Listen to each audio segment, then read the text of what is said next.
ከብዙ አልበም ፌለሪቲ በኋላ አንድ ትራክ ሊሆን ይችላል ወርልድ ዋይድ ሂት የሚያደርገው። እነማንን መጥቀስ ትፈልጋለች በሙዚቃ ስራሽ ውስጥ ትርጉም ያለው አስተዋጽኦ ያላቸው የምትያቸው?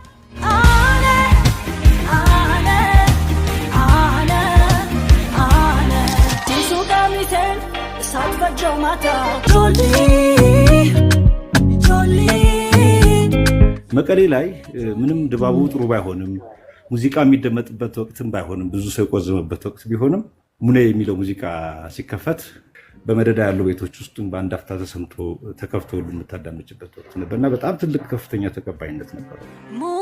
ሙኔ ውስጤ ክነግረካ አይፈራም ካም አይፈራም ወገቡ ልክ አይሰራም ስብገና የልጀመር ልቤም አሸወይና። ዜማ ራሱ ይሰራል ኤአይ። ኢማጂን የዜማ ደራሲ ላይኖር ነው ማለት ነው። ካሴት ማለት ያቆምን መስሎኝ ነበር።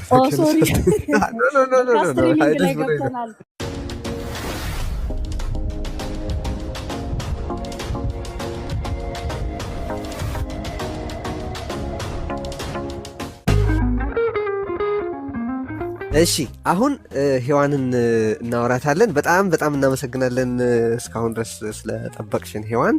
ደህና ነሽ ወይ? እስቲ ድምፅሽን ክፈችውና እስቲ እናዋራሽ። እንዴት ናችሁ?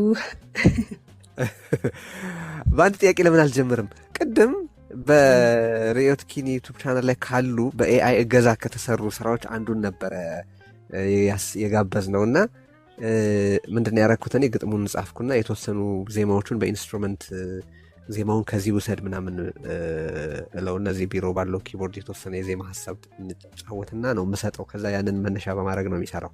ያሳስብሻል ኤአይ? በጣም